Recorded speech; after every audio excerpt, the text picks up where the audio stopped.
John Alwyn-Jones for Travel Mole TV, reporting from the Australian Tourism Exchange 2008 in Perth in Western Australia. And I said to you that we were going to be speaking with some significant movers and shakers of the business, and I'm delighted to be sitting here at the end of a very hard day of the first day of ATE, so that's why we're leaning a little bit on this counter with Rick Allert, the Chairman of Tourism Australia. Thank you for taking the time to speak with us. Pleasure, John. Some 9 months into the job, and having come really from the private sector of tourism with Voyages and Ayers Rock Resort, what's your sort of vision now, I suppose, looking at ATE and seeing how things have changed in the last 9 months or so, and what do you think of tourism in Australia? Well, there's a number of questions there, aren't there? I think that we've done two exciting things here at ATE. Firstly, we've announced what we're going to do in relation to Australia the movie, Baz Luhrmann's very exciting epic that we're all very excited about, and our program and our association with Fox in that. So that's one of the initiatives, and the Minister announced that yesterday. And today we talked about Australian landscapes and the landscape program. So there are two new initiatives that I think will resonate with not only with our international audience but also our domestic audience. So we're very excited at Tourism Australia about both of those initiatives. What strikes me about both of them is that you're not creating something different or new. It's actually about Australia. And so it's not creating a quirky campaign or anything like that. It's actually using what we really have here and projecting it throughout the world and then converting that into tourism dollars. Is that right? Is that that's absolutely right. I mean, we have such wonderful experiences to offer the whole world that we just want to make sure that we remind them of what those great experiences are.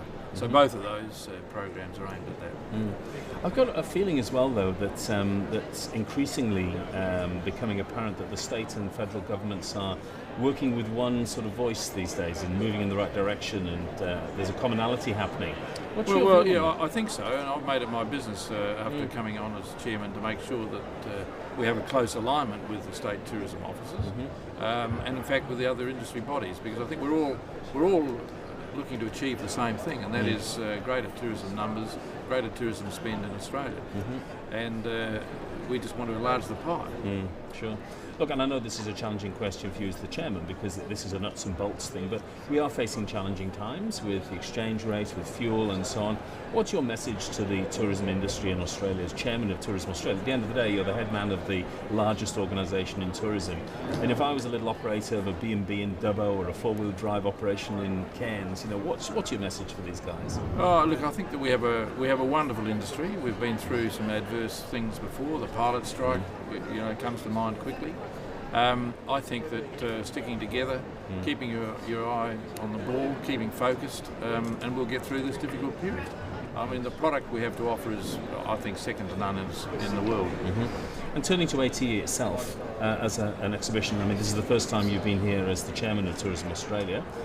What do you want to achieve by the end of this week? I want to achieve that everybody's had a satisfactory ATE and enjoyable ATE from a business perspective. This is showcasing Australia, this is showcasing all of the products that we've got, and we want to engage with the customers. And the customers in this case are the wholesalers that are here. We want them to have enjoyed it, and we want the people that are on the stands to have enjoyed it as well. Well, Rick Allert, thank you very much indeed for taking the time to speak with us.